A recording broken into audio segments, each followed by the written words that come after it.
Bem-vindos ao Artigo 2º, um programa onde debatemos livre e frontalmente, uma com a outra, sem nenhum moderador, os temas da atualidade política europeia, mas também a atualidade política nacional.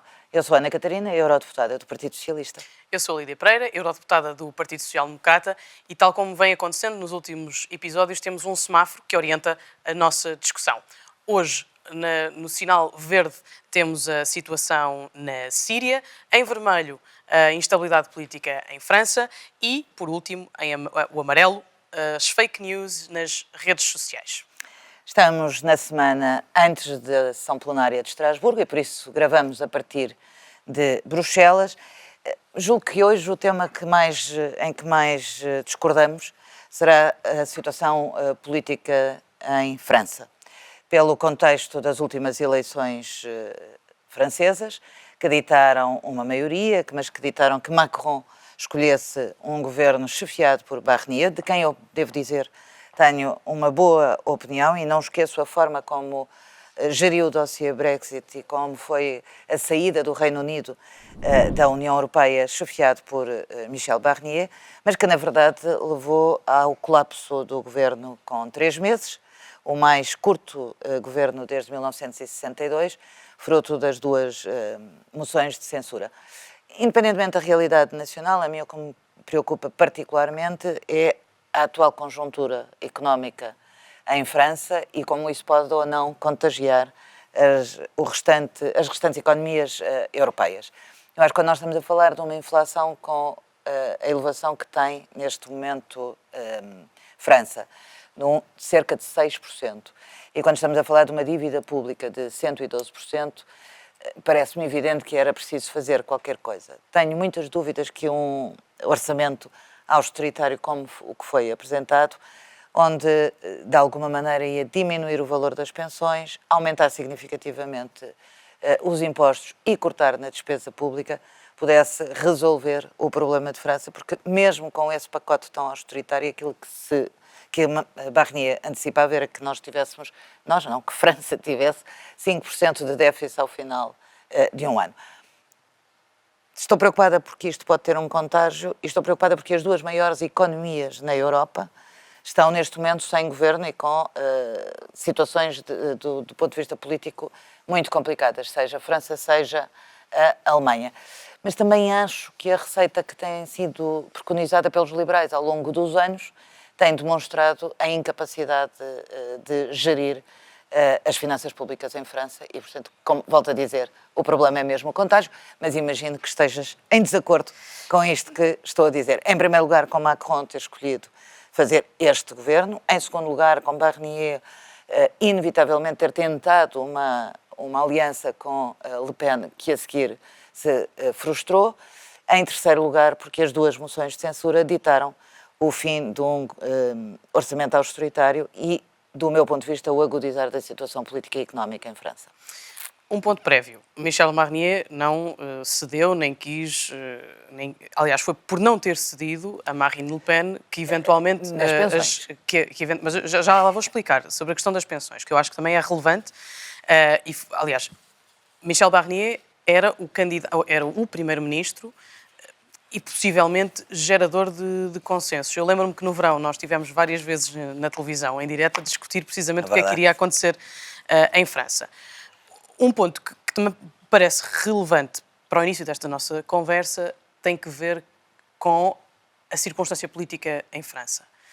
Aquilo que aconteceu na semana passada, com a coligação negativa que juntou a extrema-direita, o Partido Socialista francês, França Insubmissa, entre outros, mas estes são os dois principais, ou os 3 principais protagonistas, uma coligação que surge contra a estabilidade de França, num momento de profunda incerteza. Eu creio que essa é a questão política mais assinalável das últimas semanas e com graves consequências para a estabilidade europeia, porque França é um dos pilares do projeto político europeu e do projeto económico também ele europeu. Isto perante um conjunto de coisas a acontecer.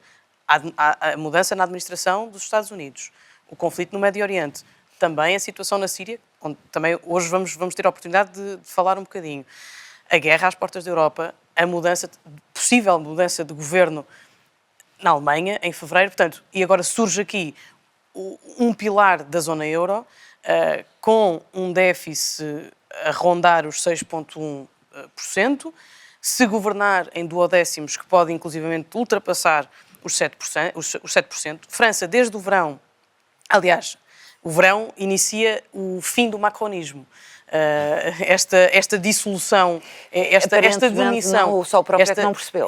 Esta demissão de Michel Barnier é, no fundo, a consequência natural dos vários passos que têm sido dados para chegarmos ao final deste processo longo do macronismo. Mas sobre ainda a questão do déficit francês, a França, nos últimos 50 anos, tem apresentado sucessivamente orçamentos deficitários. E este voltava a ser deficitário, porém, algo cauteloso na questão das pensões. E era isso que eu queria dizer. Michel Barnier, depois de várias reuniões, em particular com a extrema-direita, em particular com Marine Le Pen, e era sempre pedido mais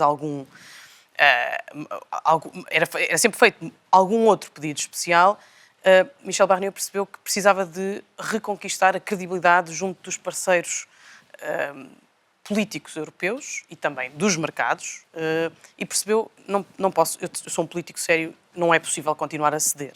E portanto, foi um processo longo, que infelizmente resultou nesta coligação, e esse é o facto político que me suscita mais, por um lado, curiosidade, e por outro, preocupação, exatamente pelo motivo que nós nos encontramos aqui mensalmente, duas moderadas, a tentarmos encontrar consenso, e parece que estamos a chegar a um momento na história política em que esse consenso não é possível, também pela ausência dos partidos moderados. E aqui é uma crítica velada ao posicionamento do Partido Socialista Francês, quando se associa à extrema-direita e condiciona o destino político francês. Estou na expectativa para perceber o que é que Emmanuel Macron vai anunciar e vai nomear o próximo primeiro-ministro ou primeira-ministra, mas creio que é uma situação geradora de algum alarme, também porque França é um dos principais parceiros económicos portugueses e, portanto, instabilidade em França não é propriamente... não representa boas notícias. Na verdade, para Portugal. Mas o ponto essencial é, de facto, a coligação negativa que foi formalizada neste derrube do governo francês e ou a continuação do princípio do fim de Emmanuel Macron. Eu, antes de passarmos a outro tema, vou só dizer duas coisas que me parecem importantes. Em primeiro lugar, eu rejeito sempre esta coisa de são coligações negativas, porque não são maiorias que são favoráveis àquilo que nós pensamos, transformam-se em coligações negativas, sempre disse isto e sempre direi. Contra, não é construir mesmo alguma assim, coisa. Mesmo assim, o que eu acho é que França tem estado, nos últimos anos, muito fruto daquilo que tem sido uma deriva muito liberal no governo, a construir trincheiras de extremos de um lado e do outro, à esquerda e à direita. E isso faz com que hoje França, que tem sido ao longo dos séculos um farol dos direitos, liberdades e garantias, da igualdade, da democracia, está hoje numa situação política que eu diria dramática desse ponto de vista, porque tem a extrema-direita do seu lado a crescer muito significativamente. E essa é a crítica grande que eu faço, é que Michel Barnier escolheu negociar com alguém, e escolheu negociar com Marine Le Pen. E quando negocia com Marine Le Pen, aceita três coisas: um corte significativo no investimento público, um aumento muito significativo de impostos para fazer face à situação delicada, e não conseguem convergir naquilo que deve ser a gestão das pensões. Se era anexada à inflação ou se seria anexada, como Barnier queria, ao salário mínimo nacional. E este é, para mim, do meu ponto de vista, a escolha errada de Barnier e a escolha errada de Macron quando promove um governo e indigita um governo que sabia que ia fazer uma aliança com a extrema-direita. Mas isto não é novo, o segundo ponto. Esta coligação já tinha existido, creio que em 2022, e que eu não gosto, por causa do Covid. E que eu não gosto. Em segundo lugar... Referia-me de uma questão de princípio. Em segundo lugar, o que é que o Partido Socialista podia fazer? Um partido convictamente pró-europeu, está-se a associar à extrema-direita. O Partido Socialista, que é um partido histórico, que tem tido as suas vicissitudes, infelizmente, do meu ponto de vista, ao longo dos anos, quis dizer aqui a Macron e a Michel Barnier que não aceita duas coisas. Não aceita austeridade. Aliás, basta ver o que está a acontecer na Argentina. Na Argentina, conseguiu-se chegar finalmente aos 3% de déficit, mas de inflação, peço desculpa, mas à custa de quê? De um aumento de 25% para 53% da pobreza. Ora, não é isso que os socialistas advogam, nunca advogarão, nunca defenderão. Não é isso que está em cima da mesa. Em França, aquilo que me parece que o Partido Socialista quis dizer foi: os senhores escolheram a extrema-direita, nós não queremos a extrema-direita, não queremos este orçamento austeritário. E disseram agora a Macron, e espero que Macron nas próximas horas venha dizer quem é o próximo Primeiro-Ministro, estamos disponíveis para ter um Primeiro-Ministro para fazer os consensos que são necessários e para fazer os consensos que vão ao encontro das forças democráticas, pró-europeístas e capazes de recuperar a situação económica em França. Eu julgo que é isto que está em cima da mesa. Ainda assim, eu só desejo boa sorte ao próximo Primeiro-Ministro, seja ele qual for, Sim. para que tire a França do sítio onde está. Podíamos continuar esta conversa. Vamos voltar no próximo, seguramente já com o novo Primeiro-Ministro aquilo francês. que me preocupa, de facto, neste assunto é a estabilidade. E, portanto, nesse aspecto, os partidos políticos têm responsabilidade por assegurar a estabilidade política. A estabilidade não é uma ciência mesmo. E isso não foi possível, infelizmente, e, portanto, aquilo que acontecer com a próxima nomeação vai ter que encontrar respaldo na Assembleia Nacional. E, portanto, nós podemos voltar a encontrar-nos numa situação semelhante. E por isso é que eu estou a dizer, em jeito de apelo, que os partidos moderados têm que assumir aqui uma responsabilidade mais vincada. Mas, sem mais delongas, passamos ao nosso tema amarelo. É a desinformação, fake news nas redes sociais. É um tema que está na ordem de trabalhos da próxima sessão plenária, em Estrasburgo, por causa daquilo que aconteceu na Roménia. Tem vindo a lume várias notícias. Na Roménia, o Tribunal Constitucional romeno decidiu anular a eleição presidencial que teve lugar há 2 fins de semana, por suspeitas de interferência de forças estrangeiras por via da utilização das plataformas online, nomeadamente o TikTok, durante a campanha e, portanto, violando as regras das eleições presidenciais na Roménia. Um ponto que me parece importante em jeito de notícia é que a Comissão anunciou uma investigação ao TikTok. O TikTok tem sido aqui o maior visado neste processo. Os dados relativamente aos conteúdos publicados vão ser guardados até ao próximo, penso que março de 2025, portanto que o início tem a ver com o início da investigação da Comissão Europeia. Estamos perante uma circunstância que abala a estabilidade também do espaço público e dos sistemas democráticos, quando estamos perante situações como estas em que resultam depois na anulação de atos eleitorais. Portanto, é uma situação bastante grave, é uma circunstância que nos alarma porque, em particular, estávamos a falar há pouco de França. França, possivelmente, durante o próximo ano, vai ter novas eleições e, portanto, é uma situação recorrente. Recentemente também na Geórgia e na Moldávia houve interferência estrangeira nos processos eleitorais e já na Ucrânia há alguns anos, durante a eleição de Zelensky,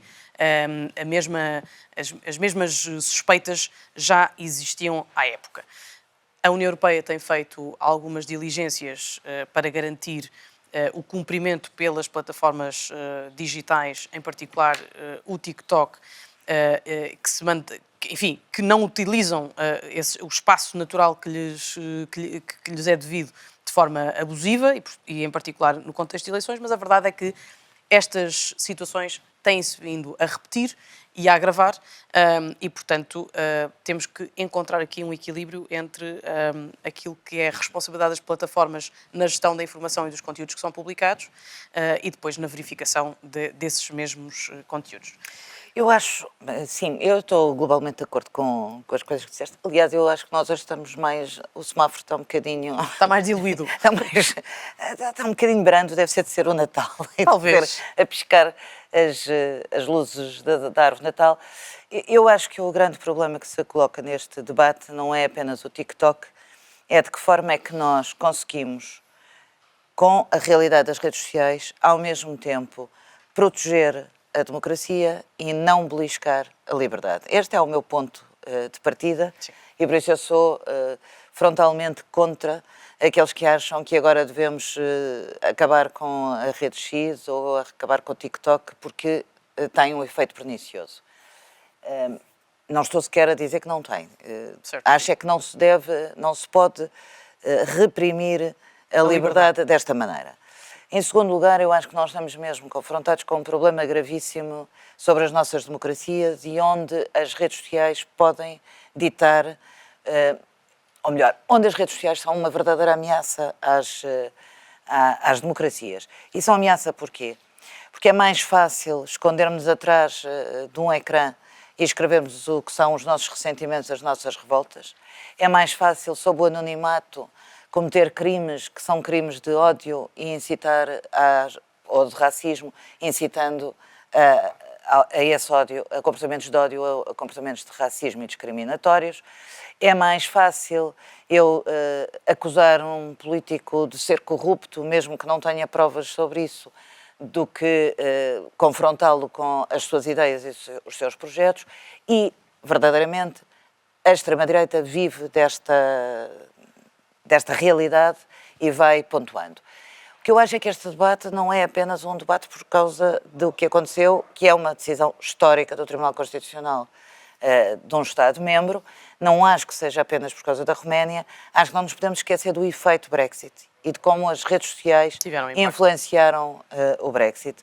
Acho que não nos podemos esquecer de outras eleições que foram acontecendo ao longo dos tempos e que foram sendo alertados os responsáveis máximos ao nível da União Europeia para o enviesamento dos resultados eleitorais, fruto da má utilização das redes sociais. E há um dado que a mim me preocupa particularmente, que tem a ver com o estudo que a OCDE ontem publicou sobre os índices de qualificações, que são muitas, mas depois de capacidade de absorver a informação por parte das pessoas. E até de interpretar. E até de interpretar. Diz o Economist que 1/5 da população dos países ricos não consegue ler mais do que frases curtas e simples, ao nível de um aluno da escola primária. E eu acho que isto é preocupante, porque eu acho que o paradoxo com que nós estamos confrontados é há uma amálgama imensa, uma panóplia de informação que as redes sociais, que a internet, que a inteligência artificial nos dá, e há uma fraca capacidade para absorver criticamente a informação que nos chega e para entender que esta informação é a informação que vale. E isso dá origem, muitas vezes, a acreditar em notícias que são falsas, em coisas que se dizem falsamente e que se destroem as pessoas por causa disso.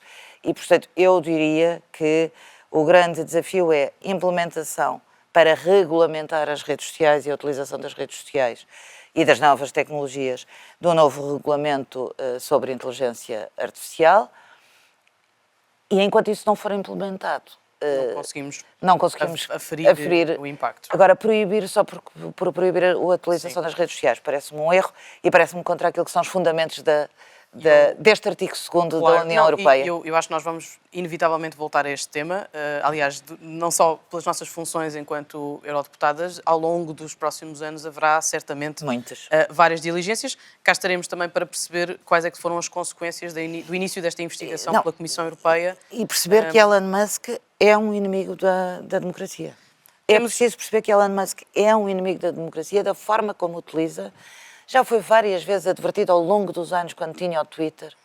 Várias vezes foi dito que é melhor suspender. Não para pessoalizar esta questão, um dos problemas principais, quando falamos em redes sociais, é nós não sabermos como é que funciona o algoritmo. Claro. O algoritmo não é público. E se fosse público, é evidente que estaríamos, provavelmente, a destruir um modelo de negócio das plataformas de redes sociais. Mas a verdade é que tem que haver aqui um nível de escrutínio que, neste momento, ainda não existe, porque a situação romena, aquilo que aconteceu com o candidato muito próximo da extrema-direita, muito também...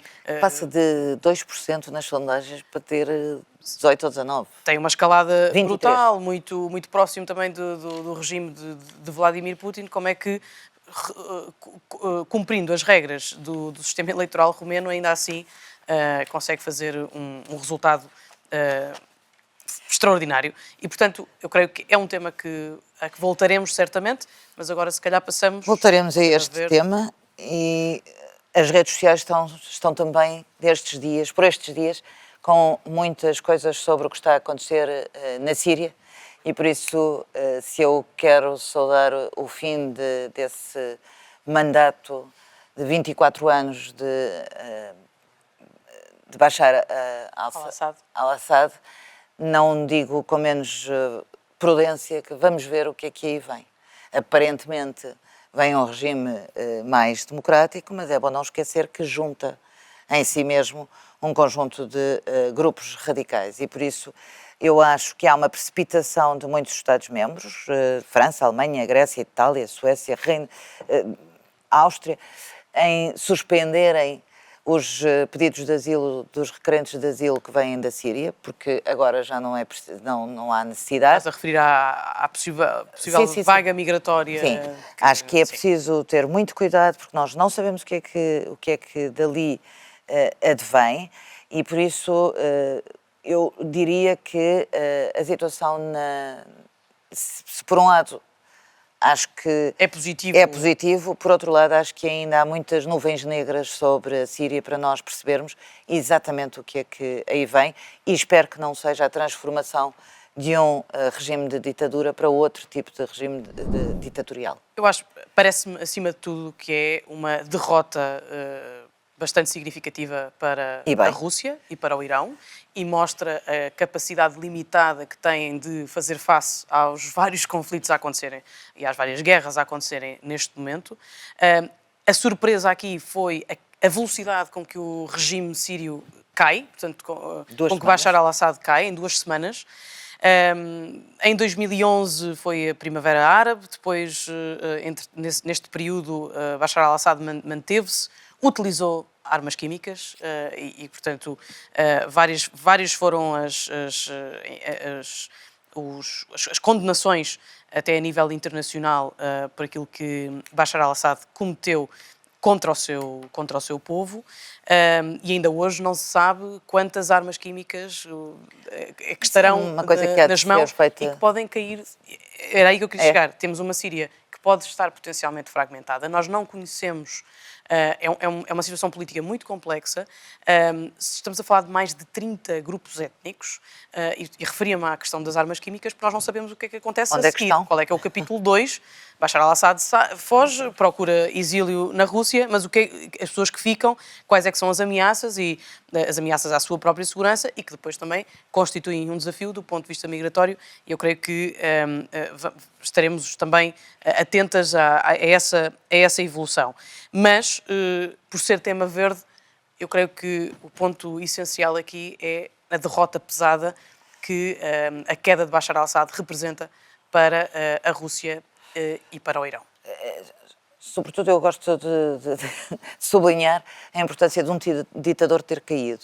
E só espero que os próximos tempos possam ser tempos melhores para a Síria e estou preocupada.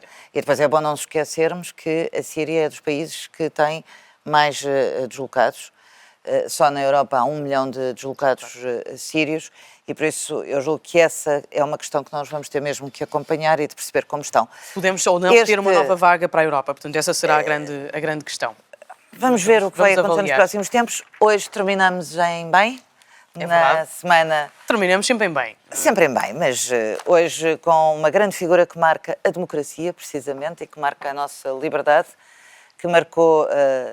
todas as gerações a partir do 25 de Abril. Terminamos com a fotografia de Mário Soares, com a alegria dos primeiros tempos da nossa vida democrática no país e por isso eu julgo que é justo que 2 pessoas que só estão a fazer políticas, sendo mulheres e sendo mais jovens, só fazem política hoje porque houve mulheres e homens democratas no nosso país que o permitiram, e estarmos na União Europeia. Devemos muito, muito, muito, muito a Mário Soares, com a Também sua ele foi visão. eurodeputado. Mas antes disso, a sua visão europeísta, Europeísta. no exílio, o trabalho que fez com várias pessoas ao nível do espaço hoje, União Europeia, na altura de colegas e camaradas de luta na Europa, aquilo que bebeu também dos vários países, olha como França, por exemplo, onde foi exilado, mas devemos, nós, a nossa geração, deve a Mário Soares a nossa integração europeia. Depois disso, sim, foi um grande eurodeputado, tem aliás aqui no Parlamento não só um busto como uma sala que lhe é dedicada, e por isso, obrigada Mário Soares, e para mim, Mário Soares continuará a ser sempre uma figura icónica, mas sobretudo, Soares é fixe. Mário Soares é um dos grandes protagonistas do século XX, que trabalhou incansavelmente para nós podermos livremente exercer as nossas funções, não só como eurodeputadas, mas como indivíduos e como democratas, acima de tudo. E há uma frase, nesta ocasião do centenário de Mário Soares, vários têm sido os testemunhos dados. O nosso primeiro-ministro também já teve a oportunidade de se referir a Mário Soares, mas há uma em particular que eu achei bastante engraçada e que até partilhei contigo num fórum mais privado, que é a entrevista que Sérgio Sousa Pinto dá ao público, em Com que quem conta, conviveu muito aqui. com quem conviveu muito, com quem, eu creio que Sérgio Sousa Pinto tinha 26 anos quando foi eurodeputado, 27. ao mesmo tempo Sim, que Mário Soares, e Sérgio Sousa Pinto conta que Mário Soares dizia que um líder tem de se rodear sempre dos melhores. Os melhores dão muito trabalho, mas temos que beneficiar do seu conselho e proximidade, e nesse aspecto é uma das coisas em que eu me revejo muito na minha ação política, mas também enquanto... Que é uma belíssima máxima para terminar este programa. Exatamente, enquanto pessoa, enquanto portuguesa e europeia. Terminamos hoje. E em janeiro regressamos com o artigo 2º, e em janeiro, sim, novo ano e novidades no nosso programa. E desejamos umas boas festas. E boas festas Excelentes para todos. entradas.